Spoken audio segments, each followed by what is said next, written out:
মনোবীক্ষণ polyclinic, চিকিৎসার জগতে এক দশক। এখন এখানে সব বিষয়ে ডাক্তারবাবু একসাথে তলায়।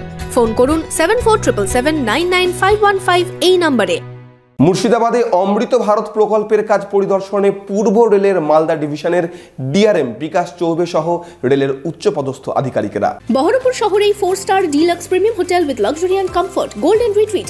এখানেই জেলার একমাত্র ডিস্কোথেক, আছে রেস্টুরেন্ট, লাউঞ্জ বার, অত্যাধুনিক gym, spa, swimming pool, club মেম্বারশিপের সুযোগ। বহরমপুর শিল্প তালুকে গোল্ডেন রিট্রিট। মুর্শিদাবাদের একাধিক স্টেশনের অমৃত ভারত প্রকল্পের কাজ পরিদর্শন করলেন পূর্ব রেলের মালদা ডিভিশনের ডিআরএম বিকাশ চৌবে সহ রেলের উচ্চপদস্থ আধিকারিকরা। সোমবার দিনভর তারা নিউ ফরাক্কা, ধুলিয়ান, গঙ্গা, পোড়াডাঙ্গা এবং জঙ্গিপুর রোড সহ বিভিন্ন স্টেশন পরিদর্শন করেন। রেলের উচ্চপদস্থ আধিকারিকদের সাথে নিয়ে আধুনিক স্টেশনে যাত্রী সুরক্ষা থেকে যাত্রীদের নিরাপত্তা খতিয়ে দেখেন। অমৃত ভারত প্রকল্পের কাজের গতি প্রকৃতির খোঁজ খবর নেন তারা।